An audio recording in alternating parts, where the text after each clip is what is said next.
देशभरात सध्या नवरात्र उत्सव साजरा केला जात आहे। मुंबईत देखील अनेक ठिकाणी मोठ्या प्रमाणात नवरात्र मोठ्या उत्सवात साजरा केला जात आहे। रंगारी बदकचाळ काळा चौकी येथील समर्थ हनुमान मंडळातर्फे दरवर्षी नवरात्री उत्सवात मोठा उत्साह साजरा करण्यात येतो। भक्तांच्या हाकेला धावणारी देवी म्हणून या देवीची महाराष्ट्रभर ख्याती आहे। गेल्या 70 वर्षापासून देवीची मातीची मूर्ती असून देवीचे विसर्जन करण्यात नाही आले। आपण व्हिडिओच्या माध्यमातून जाणून घेणार आहोत नेमक्या देवीची काय कथा आहे।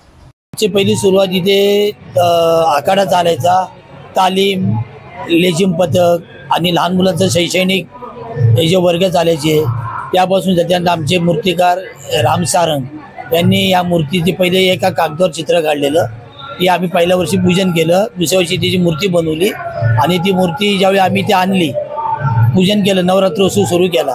शारदा उत्सव म्हणून एक नवरात्र उत्सव चालू केलेला आम्ही, त्या देवीच्या स्वरूपात तिथं पूजन झालं आणि ज्यावेळी आम्ही मूर्ती विसर्जनाला घेऊन निघालो त्यावेळी आम्हाला त्या देवीच्या एका कार्यकर्त्याच्या अंगात वारं आलं की मला इथे थांबायचं आहे, मी इकडनं निघणार नाही।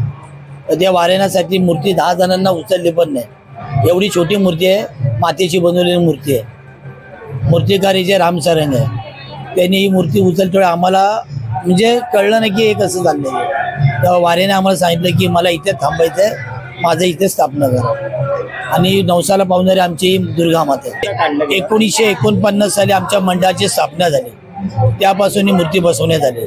त्याच्या अगोदर आमचे इथे कार्यक्रम उपक्रम चालायचे। पहिल्याच साली आम्ही ज्यावेळी विसर्जनाला निघालो घ्यायला त्यावेळी आम्हाला देवीनेच कौल दिलं की मी इकडनं हलणार नाही, मला इथे थांबायचं आहे।